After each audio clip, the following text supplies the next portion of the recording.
Start small. Start with changing tomorrow morning, just tomorrow morning. Get that squared away. And then move on to the next day and the next, and move your life to a better place. One little step. One little victory at a time. I don't actually want you to overcome the fear of failure. I want you to be afraid of failure. Fear of failure is good. Fear of failure will keep you up at night, planning and rehearsing and going over contingencies. Fear of failure will keep you training hard. It'll stop you from cutting corners. Fear of failure will keep you working and thinking and striving and relentlessly trying to be more prepared for battle. So I want you to be afraid of failing. I fear failure. But more important, I want you to be horrified. I want you to be terrified of sitting on your ass and doing nothing. That is what I want you to be afraid of waking up in 6 days or 6 weeks or 6 years or 60 years and being no closer to your goal. You've made no progress. That is the horror. That is the nightmare. That is what you need to be truly afraid of. Being stagnant. So, get up and go. Take the risk, take the gamble, take the first step, take action. And don't let another day slip by. Other than death, all failure is psychological. Think about that. Just think about that. This failure, this upset, this catastrophe. If you aren't dead, then it's just psychological. It's in your head. Now, this does not mean that you won't lose some battles, because you will. We all will.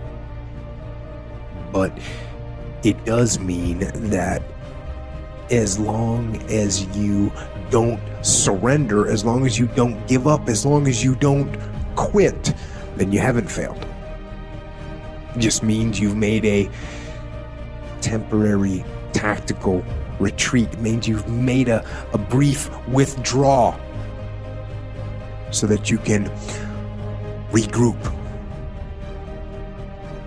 and reattack.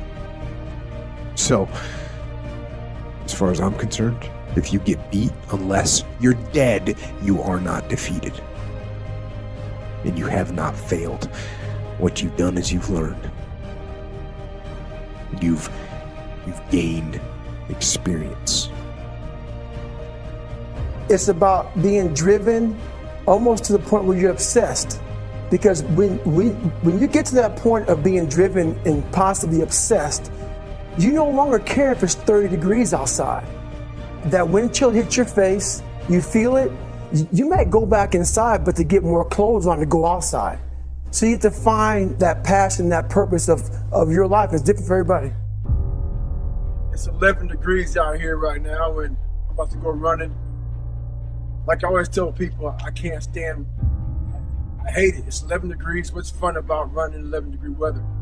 People always ask me, why do I run if I hate running? Simple answer to that question.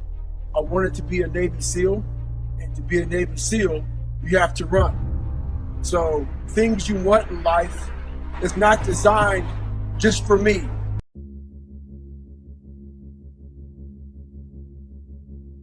A strong character is not a rigid character.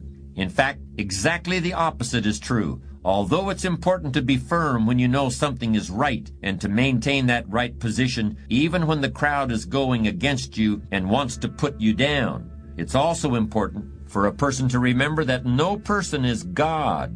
Nobody is infallible or invincible. Sometimes when the tide has run against you for a long time, it may be that what you held as a certainty was in fact not true in the light of overwhelming circumstances. It's not only right, it's also smart to be able to see more than one way to accomplish a task. It's wise to see more than one solution to any problem. It's a good skill to see things as someone else might see them.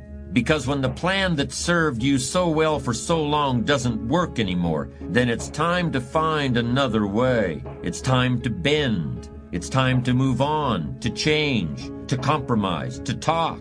Or you'll risk snapping like a dead branch in a stiff breeze. When it comes to lasting a long time, to standing tall and being strong, but knowing when to bend, the trees have a lot to teach us.